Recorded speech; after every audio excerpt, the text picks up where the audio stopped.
2 minute दे दीजिए। बिस्मिल्लाहिर्रहमानिर्रहीम। Sir, हम पाकिस्तान में रहते हैं, यहाँ पे एक दस्तूर भी है। अल्हम्दुलिल्लाह इस वक्त जो दस्तूर है, भले हम उस पर अमल नहीं करते या कोई भी अमल नहीं करता, तो 1973 से ये दस्तूर है। इससे पहले कोई प्रोविजनल होगा, उससे पहले भी कोई होगा। तो जो कुछ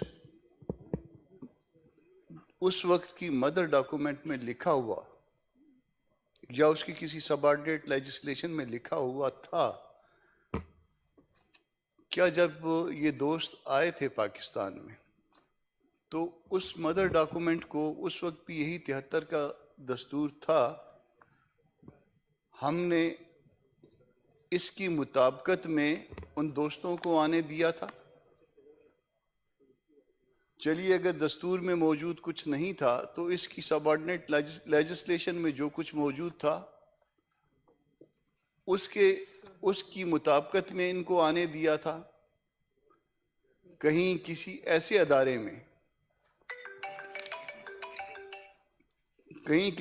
अदारे में जो कि दस्तूर के मुताबिक था, जो कि कानून के मुताबिक था, इनके आने को डिबेट किया गया था?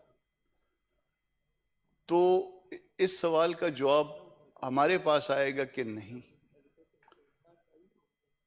उस वक्त, जिस वक्त ये दोस्त यहाँ पे आए और उनके आने के नतीजे में हमें जो पट्टी पढ़ाई गई वो मज़हब की पट्टी थी। मज़हब हमें बतलाया गया, फ़ायदा खुद उठाया गया, नकद में भी और असले की सूरत में भी। असले की सूरत में जो फ़ायदा लिया गया वो तक बेचा गया। उसके बारे में भी जो है वो इतने मामले जो है लोगों की ज़ुबानों पे आए कि उसको भी सुनते जाएंगे तो फिर शर्माते जाएंगे। चलिए, इस मुल्क में ये दोस्त आ गए, इस्लाम के नाम पे आ गए, हमारे दिफा के नाम पे आ गए। फिर इसको, ये उस वक्त आए थे सर जब हम नौजवान थे, हमारे बाल अभी तक कोई एक भी सफ़ेद नहीं हुआ था। आज जब हम सारे बाल सफ़ेद हो गए, इनको आप ज़बरदस्ती कह रहे हैं कि आप यहाँ से चले जाइए। चले, इस वक्त भी चले जाने के वक्त भी दस्तूर भी मौजूद है, पार्लियामान जो है वो अगर मुकम्मल नहीं है उसका एक हिस्सा भी मौजूद है। सेक्शन 230 पहले सुबह भी जो है वो दो मामलों से कि वो यहाँ पे मसला ये है कि जो कोई आता है वो बादशाह सलामत होता है, भले मैं हूँ, भले आप हों, भले और दोस्त हों। सेक्शन 230 अब भी मौजूद है। सेक्शन 230 डार साहब ने कहा कि जी हमने अमेंड कर दी थी, जिन्होंने अमेंड की थी उसमें से मैं उसमें शामिल था। मुझे पता है कि किस हद तक अमेंड की थी, किस हद तक जो है उसमें जो है वो उसकी वो बढ़ाई थी और किस तरह से अमेंड की थी। कागज़ों के दरमियान किस तरह से कागज़ रख के दे दिया गया था और फिर जॉइंट सिटिंग में जो है वो सारा मामला जो है वो फिर एडजन करना पड़ा और फिर उसको डाइल्यूट करके हमने किस हद तक इख्तियार दिया था। अब सर, अगर तो हम इस असम्बली की मुद्दत पूरी करते तो हमारे पास 60 दिन थे। हमने पूरी नहीं की। हमने कहा कि जी इसको हमने स्ट्रेच करके 90 डेज में कन्वर्ट करना है, तो वो 90 डेज हो गए। चले ठीक है, भले वो हमारी पहले से नीयत ये थी कि हमने इसको सिर्फ जो है ना इसलिए 2 दिन पहले 3 दिन पहले तोड़ना है कि इसको हम 90 डेज में कन्वर्ट करेंगे। अब वो 90 डेज के तो गुजर गए, आगे पता नहीं कितने दिन मजीद गुजर गए, आगे मजीद कितने दिन गुजरेंगे वो हम सब में से किसी को भी शायद कोई ऐसी सर्टेनिटी नहीं है, बावजूद इसके कि सुप्रीम कोर्ट इस पे ऑर्डर कर चुका है। तो क्या ये नहीं मुमकिन था कि मुमकिन नहीं था कि कौमी असम्बली की गैर मौजूदगी में सिर्फ इस हाउस को, जो कि फेडरेशन का नुमाइंदा हाउस कहलाता है, इसको एतमाद में ले लिया जाता? कम से कम इसकी ओनरशिप तो मौजूद होती। यहाँ पे आपके सामने बिल पास होते हैं, जिस वक्त जिसका दिल करता है, जिसके साथ ताकत होती है वो बिल पास हो जाता है। जिस वक्त जो रेजोल्यूशन, जो कुछ कोई ऐसा आता है जिसको पास करना होता है वो भी पास हो जाता है। उसके लिए मेजॉरिटी जो है वो अवेलेबल होती है। तो कम से कम एक ओनर तो बना देते इस मामले का।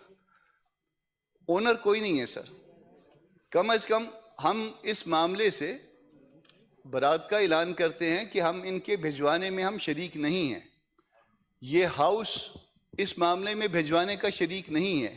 अब जब ये गुज़श्ता 2-3 घंटों से बहस हो रही है, हर दोस्त इस बात को कंडेम कर रहा है, एटलीस्ट इस बात को कंडेम कर रहा है कि जो मैनर, जो तरीकाकार इख्तियार किया गया इनको भिजवाने का, वो गलत है। वो इलाका, मैं इस बात से इत्तफाक नहीं करता, मगर मैं उन लोगों की बात कर रहा हूँ जो ये कहा करते थे कि ये आपका 5वां या 6ठा सूबा है और ये आपके जो है ना वो पुश्त पे जो है वो एक दिफाई वो है उसमें।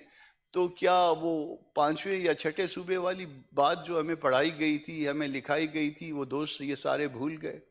वो जो इस्लाम की बात करते थे, इस्लामी अखवत की बात करते थे, भाईचारे की बात करते थे, वो सारा कुछ भूल गए।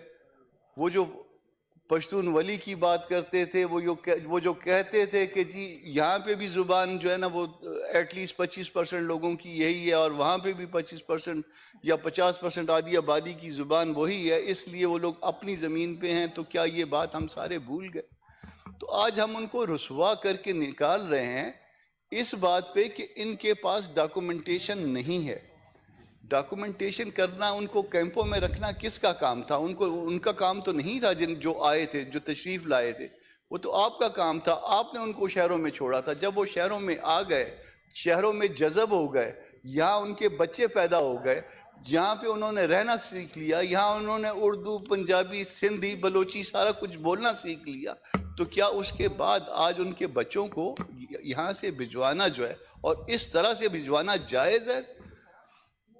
सर, बात यह है कि आप देखिए कि आप तो मुसलमान माशरा है ना, आप तो अल्हम्दुलिल्लाह सारे मुसलमान हैं। कोई इक्का दुक्का जो है ना वो हमारा दोस्त जो है ना वो मुसलमान नहीं होता, बाकी सारे मुसलमान हैं। आप किसी गैर मुस्लिम माशरे में जहाँ पे वो बच्चे पैदा हो जाते हैं, वहाँ से क्या वो उनको इस तरह से निकालना, इस तरह से जब स्कूलिंग भी हो रही हो, जब सर्दी भी आ रही हो, क्या ऐसा मुमकिन है सर?